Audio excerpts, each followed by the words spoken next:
Hi, Divya. Welcome back. It's good to be back. Fantastic. So, last time we spoke about the fear one gets and it becomes difficult to say no. But there's so much more. How is it that we can make our choice and find out what is it that we really want? Mm.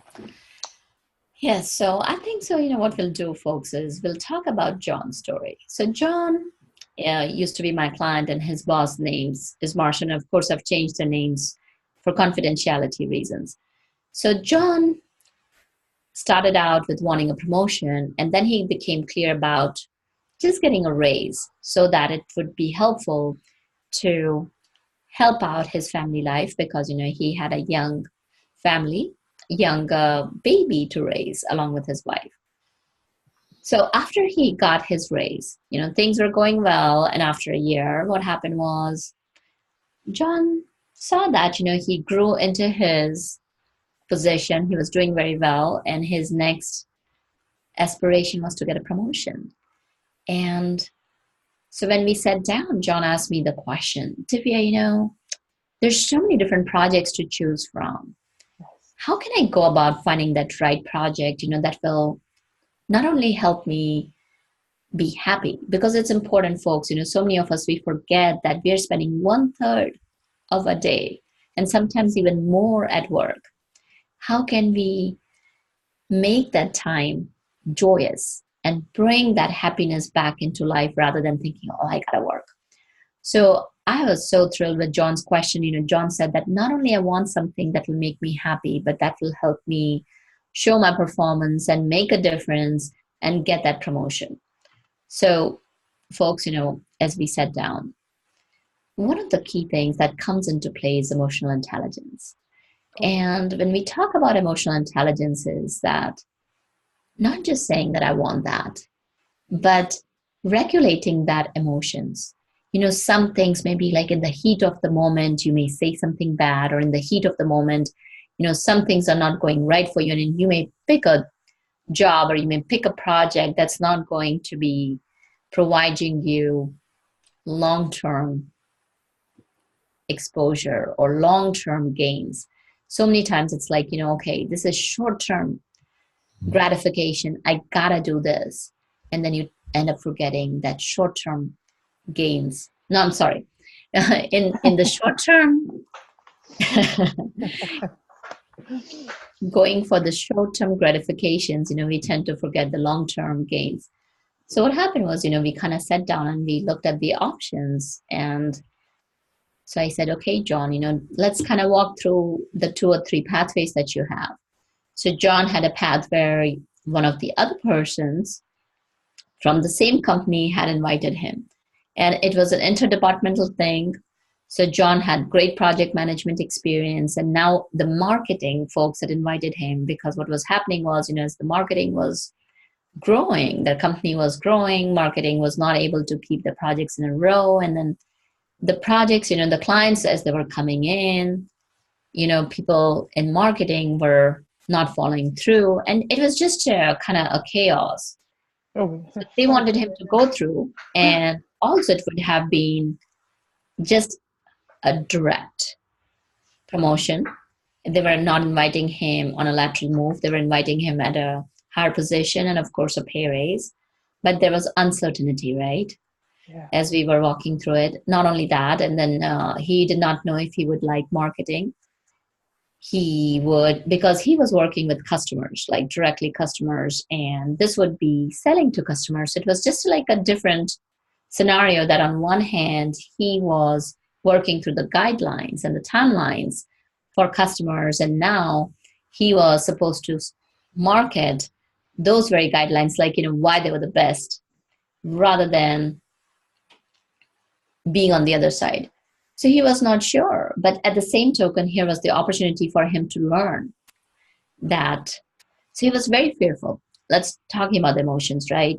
That uncertainty. So his first instinct was, no, I should just talk with my boss because my boss shared that, the person who was in a senior position to him was going to leave for another company. So that thing was opening up. So, he was very fortunate. So there were these couple of options. So we sat down and we said, okay, if you were to move into the senior roles position in your department, what is the growth opportunity? What is it about that position, that brings you joy? Like, because, what he said was, I want joy. I want to have challenges. I want to have promotion. And I also want a career trajectory where I can grow. And he shared that, that it was more or less the same job that he was doing. It was just a different title. And it would be joyful because he did like his job, but he did not see many challenges in that because he had already grown in his position for the next job.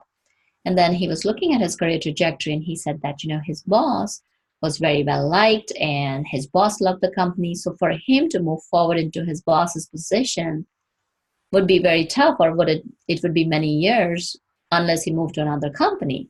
And he said that, he really liked the company with the benefits and all that. So we looked at that and we looked at this new thing that, okay, there's a lot of new learning. And the sky was the limit in the sense was that because it was in chaos and, there were not many, it was a new department that they had brought on. And initially it was run through the technical people. So there are a lot of opportunities, but there was a lot of fear.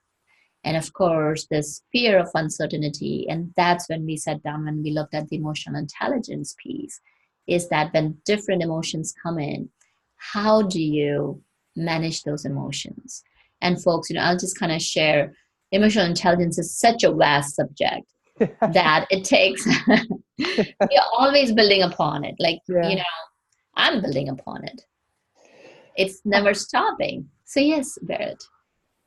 I actually think that that's amazing to share, because I think that shows, that we're human, we're vulnerable, and people need to step up and be brave.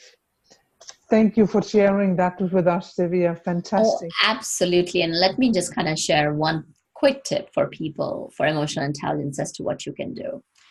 Especially, so many times happens as folks, if you're very fearful, and if you're very fearful, then we react, we don't respond. So I will say that, whenever you are extremely fearful and you don't know what to do, I'll share a 3x24 rule.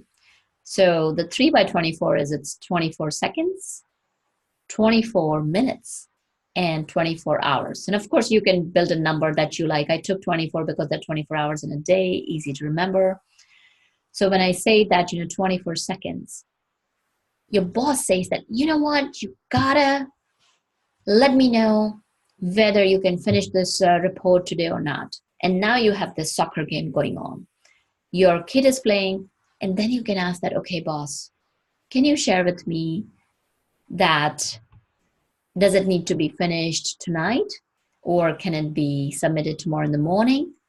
So take that 24-second pause, breathe, and think about how you can manage both the situations.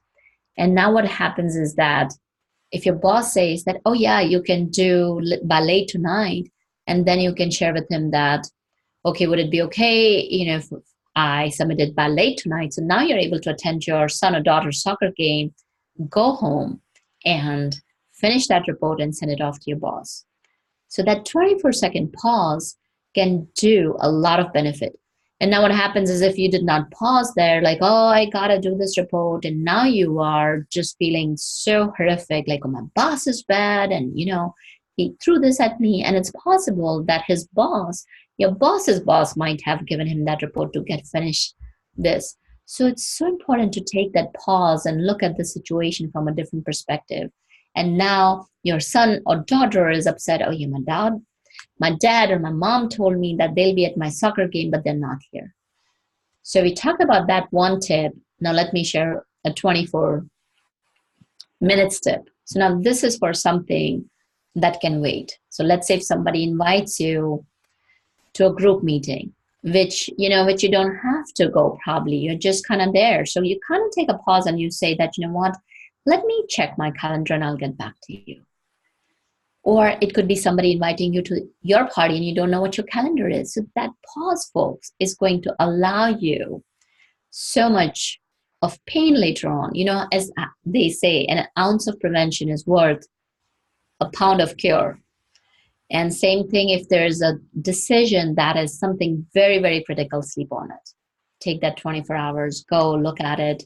What are the benefits and non-benefits, or what are the merits and demerits of it? So that's one simple tip for today, folks.